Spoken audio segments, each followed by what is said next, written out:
Hey guys, welcome back to the channel. You're with me Arun Sharma. In today's video I'm going to talk to you about very key aspect for CAT 22 aspirants going for November 22 exam. A very key aspect for your preparation, how to revise your portion. What does revision mean? Because if you can do the right things over the last 15-20 days, I believe you can still make a major difference to your outcomes, to your scores and to your dreams of getting to a top B school this year.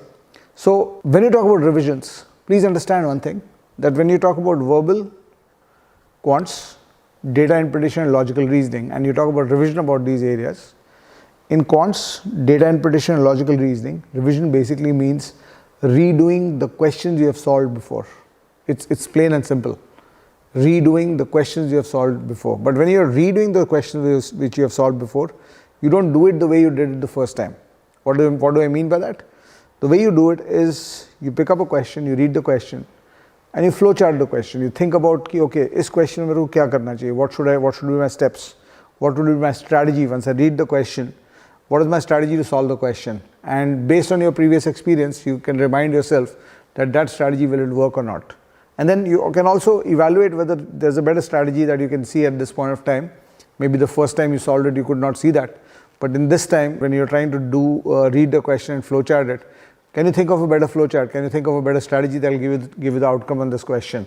So maybe an option-based strategy, maybe a numerical strategy rather than an algebraic strategy, maybe a strategy that involves a couple of steps of algebra and then moving to numerical. So you just try to evaluate that. But apart from that, you're not going to solve the question to get to the answer. So for example, if there's a time speed distance question which says Ravi is going from point A to point B at a speed of 20 kilometers per hour and he travels for 6 hours. Your flowcharting will tell you 20 into 6 karna hai. Your solving will tell you 120 distance create kiya hai, cover kiya hai. But this 120 should not come in your revision aspect. You should not do the calculations. You should just say, okay, this 20 and this 6 multiply each other to give me distance. So that's all. That's the key difference. You're not doing any calculations. You're not going to get to the end of this, because why that is important is because if you try to start solving each question to the end, your speed of revision will go down drastically.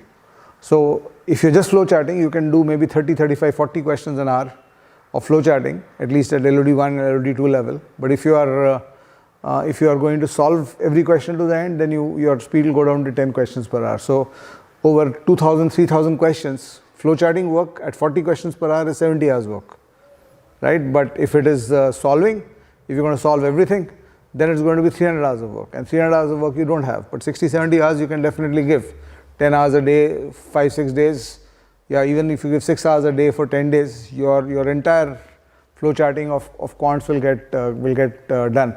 And why flowcharting is very important is because you can check this with your, if you have taken the CAD earlier, or even if you look at your mock tests, and if you look at you talk to people who have given the CAD earlier and you talk to them, ask them one question, that how many questions did you have the reaction that you tried the question inside the exam, could not solve it there, and then when you came out of the test, it immediately struck you what has to be done. So this is what I call the did not strike question, a question which you knew but did not strike you in the exam.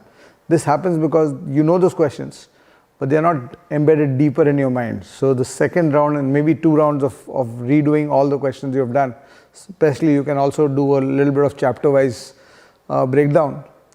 Maybe that you say that, okay, I will do more of this chapter and less of that chapter based on the importance of those chapters. So for example, time, speed, distance, time and work, all the arithmetic chapters you'll do majorly. The algebra chapters you'll do majorly. You can do a short shrift on the number of questions you redo on permutation, combination, probability, etc. Those chapters, maybe a few more chapters here and there, you can cut short the work you do, but make sure that you do the flowcharting work of every DI, every LR and every quants question that you think is important from the CAD viewpoint.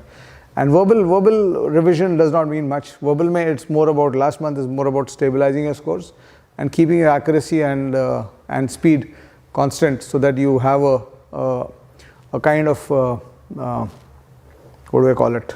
You have a kind of stability and a base level to the scores you are scoring in your verbal tests. So verbal revision does not mean memorizing, going back to word lists and etc. They're not going to help you.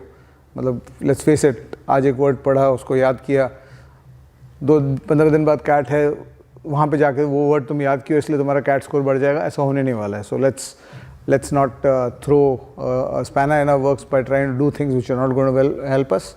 So verbal, just keep doing your problem solving, just keep doing, just taking a lot of mocks and practice exercises. You can if there's an accuracy issue in a couple of areas, maybe in comprehension or in odd man out or summaries, maybe you can practice that question type a little bit, but apart from that, just desist from doing much in verbal, much new things in verbal. Just keep your practice going, keep your attempts to correct ratio stabilized, maybe try to improve the attempt to correct ratio, and maybe try to add a little bit of speed in the last 15-20 days of solving, and that's about it. That's what you do. And please, of course, remember to take a lot of mocks. That's the most important aspect in the month of November for you. Thank you so much. I'll get back to you soon. Do like the video, do subscribe to the channel, press the bell icon, and do comment on the video so that we get a better reach on YouTube. Thank you so much. Bye-bye.